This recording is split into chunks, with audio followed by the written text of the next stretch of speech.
Hello, Prue Jones from Place Coastal Property with your weekly property report. We track the suburbs each week of the areas on the Mornington Peninsula, of Cape Schanck, Fingal, St Andrews Beach, Capel Sound, Tutgaruk, Rye, Rosebud, Blairgowrie and Sorrento. Sadly, there were no sales in Sorrento, St Andrews Beach, Tutgaruk, Fingal or Cape Schanck last week.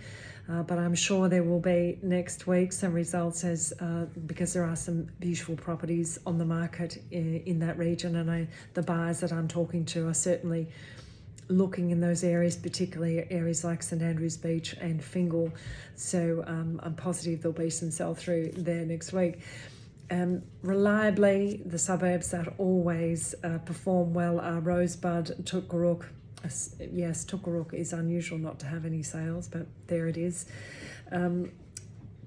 Rosebud and Rye, which are really the cornerstones of our property market in terms of sell-through. There were 5 sales in Rye last week, 1 parcel of land, and there were actually 3 parcels of land that sold last week, which is we haven't seen 3 parcels of land change hands for several months.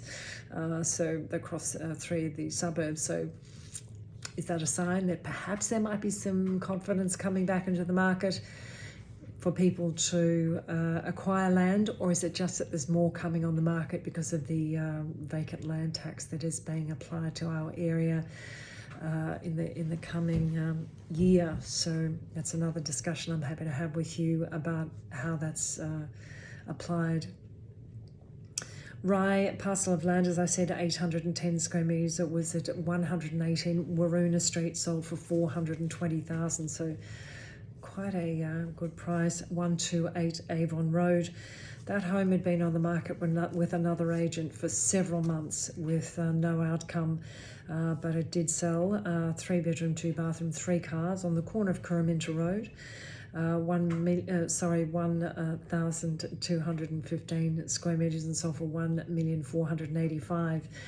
Interestingly, there's been a cluster of sales in that precinct over the last 3 weeks, and started off with 148 Avon Road, which is very close to the beach and on 5,500 square metres. Then not long after that, 142 Avon Road sold, and then which had been on the market for months. And then diagonally opposite that at 2 Myra Court, that had been on the market for months as well. That sold, and now 128 Avon Road sold. There is one still left in Curraminta, which is apparently under contract, but hopefully that will have a sold sign on that board shortly as well. 11 Pasadena Street, lovely home. Sale was suppressed, but it did sell for quite a good sum. I'm seeing the figure here, but as you know, if it's a suppressed price, we can't release that. 31 Loxley Road, 3-bedroom, 2 bathrooms, 922 square metres, sold for $1,030,000. So 2 homes sold over $1 million last week, and actually I think, yes, it is 128 Avon Road topped out the sales results for the entire region at $1,485,000. So there was a boat shed in Blairgowrie sold, and there's been a string of boat sheds sold ever since that huge sale of $900,000, which I still can't believe that a boat shed sold for that. We're here just to transact the figures. And boat shed 39 sold for 4. It was quoted at actually it was an asking price of $435 and sold at a suppressed price, so we can safely assume it was sold for around that figure. Rosebud had 4 sales. 1 was suppressed, but the released results are 124 7th Avenue, little 2-bedroom home on 389 square metres.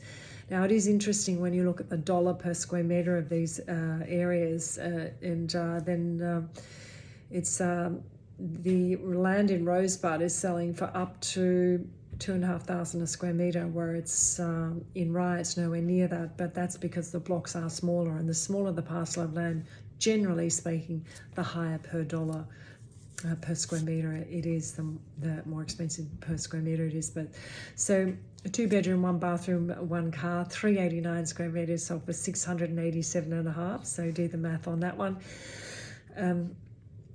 41 Santa Rosa Court, a very charming 3-bedroom, 2-bathroom on 314 square metres, sold for $870,000, almost $3,000 a square metre there. One at 48 Kennington Road, 2-bedroom, villa unit on 213 square metres, sold for $647,000, so that's $3,000 a square metre. And this lovely home in Elizabeth Drive, which was suppressed. Capel Sound had 4 sales, and again, this is indicative of the entry price into Capel Sound. It is an area which is rapidly becoming gentrified. It is, if you drive around the streets in Capel Sound, I've said this before, there's building going on everywhere, building and renovating. It is certainly a suburb to watch. It's quite close to the entries to the freeway, and also has terrific access to the beach and the infrastructure around it, shopping and so forth. So, you know, like St Kilda, like Fitzroy, like Collingwood, all of those working class suburbs that we saw were gentrified in Melbourne, it's going to happen. It's only a matter of time. So if you are thinking of buying something for the long term and don't have a huge budget, I'd recommend Capel Sound. Great rental market there. Again, you know, rental market, I don't need to tell you this. I'm sure you're reading the papers, but the rental market on the peninsula is just as acutely undersupplied as it is in town. We are getting multiple applications for any of our vacant rental properties, and certainly fabulous tenancies are being created, great business relationships with renters and rental providers. So in the long term, it is great for our communities to have these long-term renters in situ in our properties. 35 Curlew Drive, a lovely 4-bedroom home on 1,198 square metres. That one was suppressed also. I do have the price here. I could let you know if you wanted to know what the result is, give you an idea of what that is. Lot 2, now that was the 3rd parcel of land, 67 Curlew Drive, 425 square metres, sold for $280,000. Quite good price, that. As in, if you're going to build a house on it, it's a nice low base to start a build on. 20 Waiuna Street, 4-bedroom, 2 bathrooms on 602 square metres, sold for $830,000.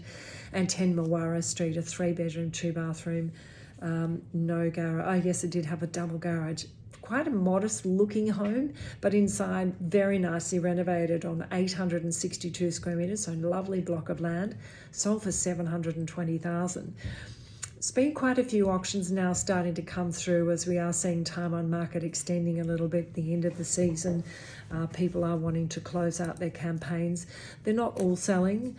Some of them are, and it's about a 50% clearance rate here on the peninsula, which is slightly lower than in town. In town, sitting up at around 72%. So it is a different market here for the auction campaigns.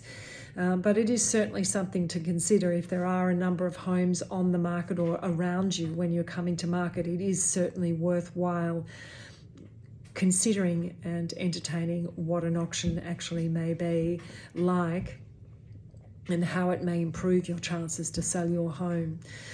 There's been a lot more rhetoric in the press this week about interest rates and also the cost of housing in Australia. You know, the usual things that we hear about every week, shortage of properties overall, and long term this can only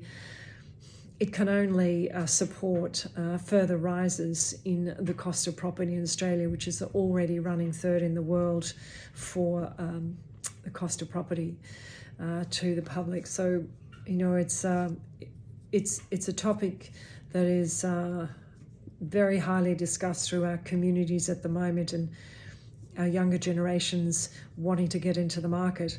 I saw last week that there is a proposal for some changes, and I think I've said this before, but the government to step in and take a portion of the ownership of the property upon purchase. And you know, that's a moral discussion to have. Do you want the government owning part of your home, or is it going to be the only way that some couples or people will be able to enter the property market, for the government to literally hold a part of that title until they've paid it off, then they pay the government back, and then they have outright ownership? If they choose to sell the home before that, then the government will take back the relative sum invested plus the relative profits. So, but as we've seen with other support mechanisms for the market, first home buyers grants, etc., it really just elevates the price of property. And that's a discussion that is well beaten out in the property markets at the moment.